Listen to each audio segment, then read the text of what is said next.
Hello, it's Tanya Somerton again, and I'm back with divorce hack number 7, and that's credit cards. So we've talked about bank accounts, private bank accounts, joint bank accounts, and now credit cards. So as a couple, if you have a credit card, and let's, for instance, suggest that one of you is a primary card holder, which happens in a lot of relationships.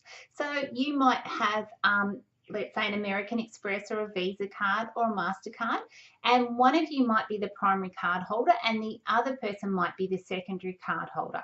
There's two issues here, and one of them is about paying back the debt and who is responsible for that debt. So that debt, if the secondary card holder is using the card to purchase things and to use the credit on the card, they might not pay it back. And to be honest, as far as the law is concerned, the primary card holder is responsible. So you need to be mindful of that.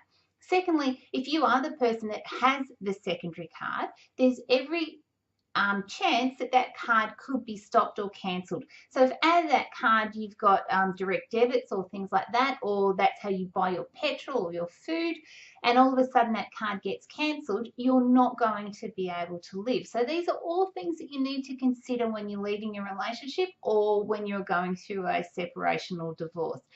Now, credit cards are an interesting thing. Some people must have them to survive.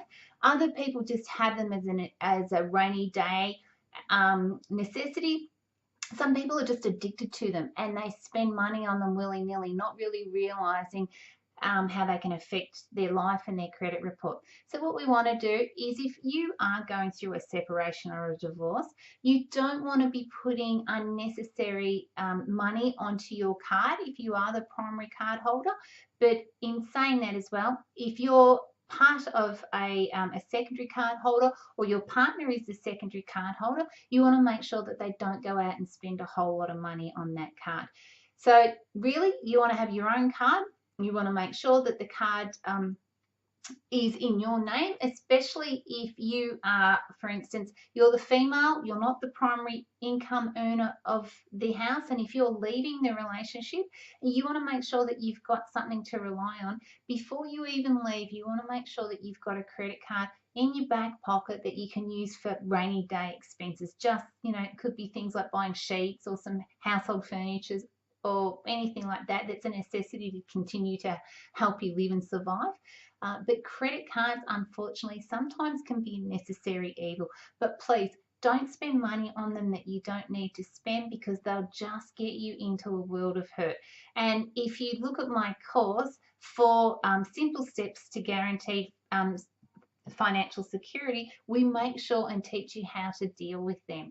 So this is my divorce hack number 7. Yes. And I'll catch up with you soon with the next one.